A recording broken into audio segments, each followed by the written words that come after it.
Hey guys, today I'm putting some frost hardy plants in my containers.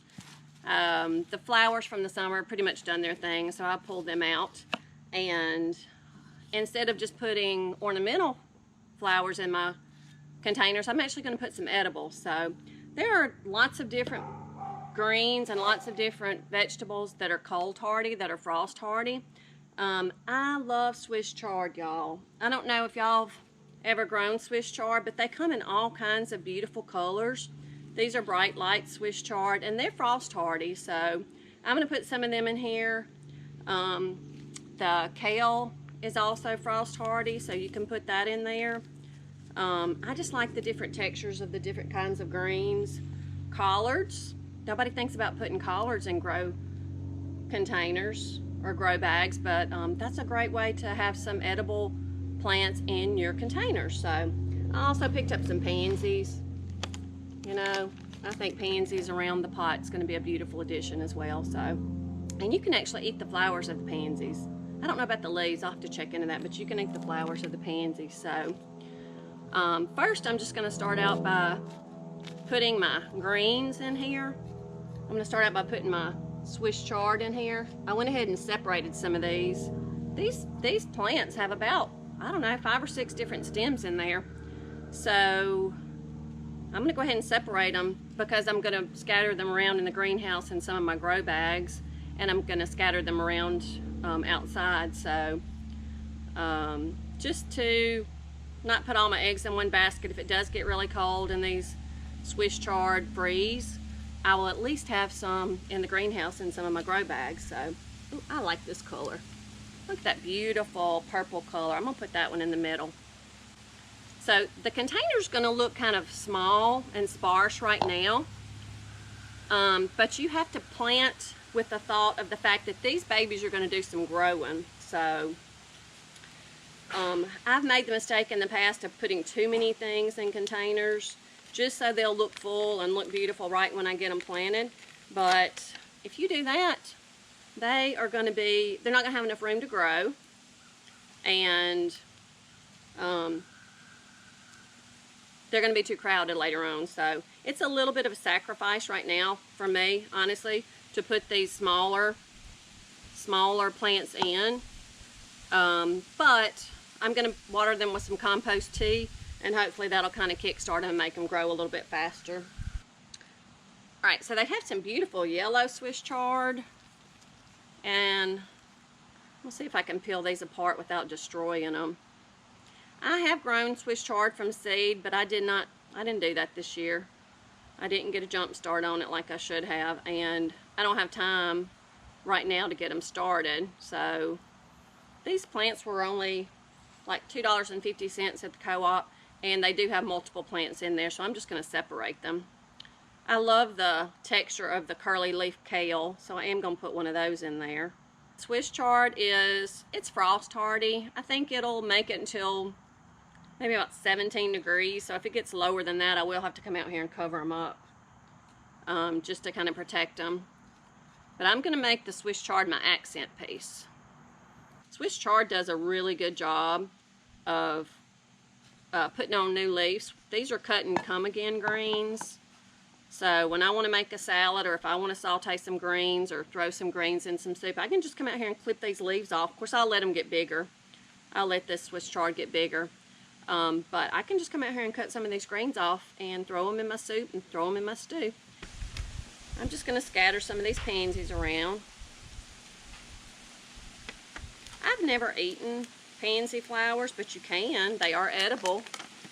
Just like nasturtium flowers are edible. You can add them to salads.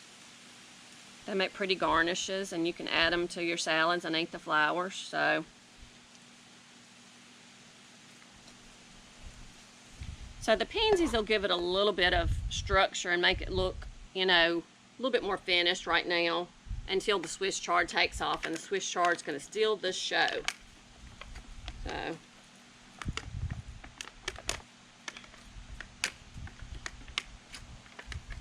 I mean, it doesn't make sense to me not to put edible flowers in my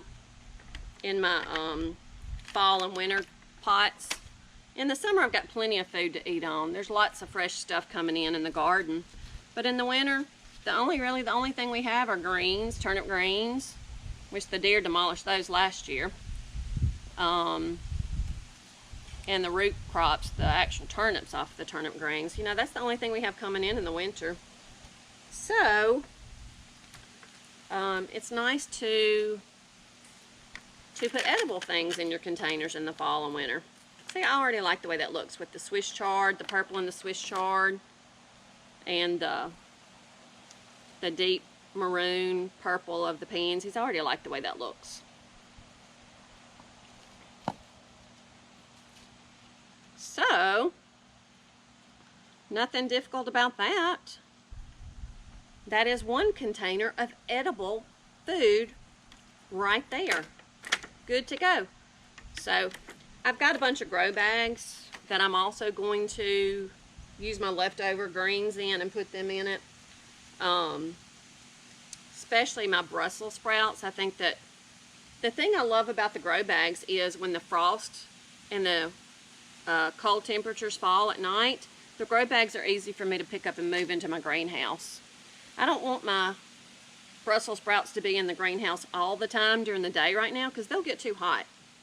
They are a cool weather plant and they'll get too hot, but the grow bags are cool because I can just pick them up and move them. I can pick them up and move them in the greenhouse when it gets cold and leave them outside when it's hot during the day. Alright, so I like the way that looks right now. I think I'm going to go ahead and stop. And I'm going to get my grow bags and show y'all how I do my grow bags. So this is some compost. This is from my compost pile. I'm going to go ahead and dress the top of these with some compost. And I'll water them in with some compost too. This is last year's compost, so it's good to go. Because these grow bags have been used, the nutrition may be depleted a little bit. So, I got to make sure I keep these things fed. Doesn't that look just beautiful? That just makes me want to eat a salad. Right, there's that one.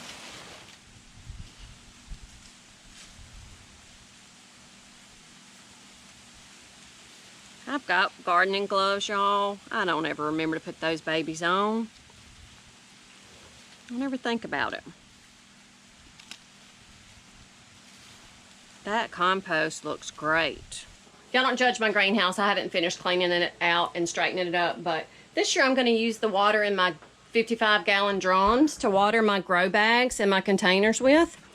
I use this as a thermal mass to hold the heat to keep the greenhouse from freezing at night and from getting so cold. But this water's been sitting and that's allowed the chlorine to bubble off. So I'm actually going to use this water.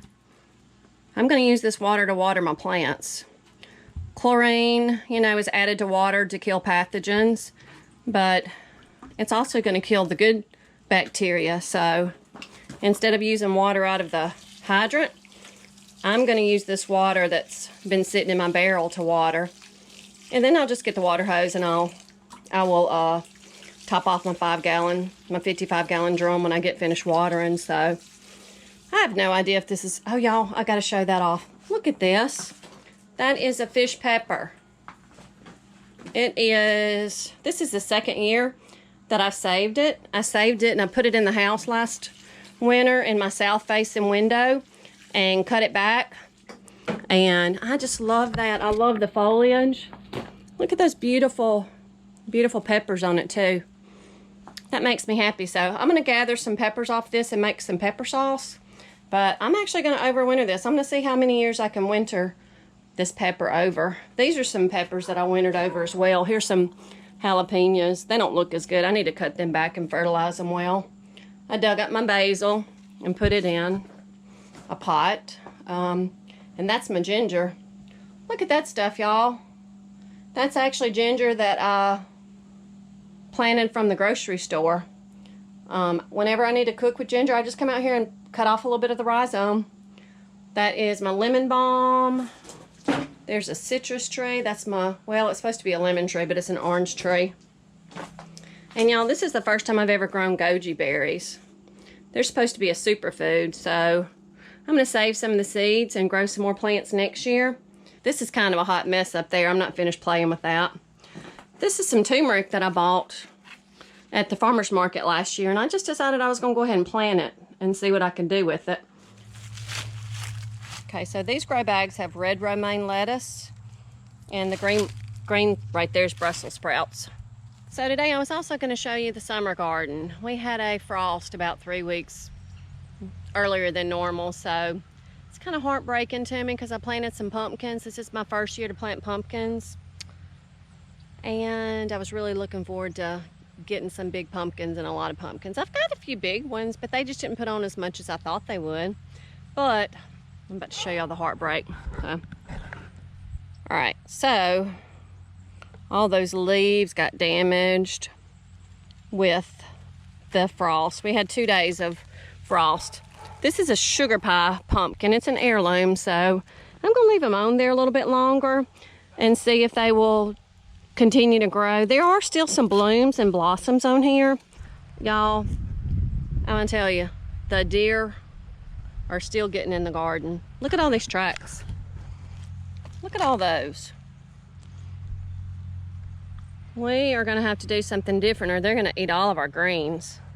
The best thing that I found for the deer this year are little red blinking lights that come on when the sun goes down. They're solar powered. And I scattered those around. I'll drop a link down below so y'all can see what they are. When the sun goes down, these little lights start flashing. And that one's not doing it. Yeah, there it is. So, apparently, the deer think it's a predator's eyes and they stay away from the garden. And it worked pretty well. It kept the deer out for a while. So I've tried multiple things. We've done 2 strands of electric fence. We have done deer and rabbit repellent, which didn't do a thing. I've left some of my work clothes out here to get the smell of me in the garden. But really the best repellent that I have found are those lights, those red flashing lights. Of course the deer are used to it now and they are getting into the garden, so I need to hang out my shirts again at the end of the day. But anyway, so goodbye to the garden. Goodbye to the summer garden. Now that the summer garden's gone, I can let the chickens out and let them free range. They can roam around. Of course, we move their pen every day. But now they can get out in the garden and forage, and I don't have to worry about them messing stuff up. So here comes the chickens. Yeah, y'all are glad the summer garden's gone, aren't you? Because I let you out. Because y'all won't stay out of my garden. But now there's really nothing you can hurt. Y'all better leave my pumpkins alone, though. Don't you be messing with that pumpkin. Don't even think about it, biggin. All right. I'm gonna have to get out of here because they follow me. Come on, y'all. I'm gonna go give them some food to get them out of the garden. I'm probably gonna... Yeah, come on.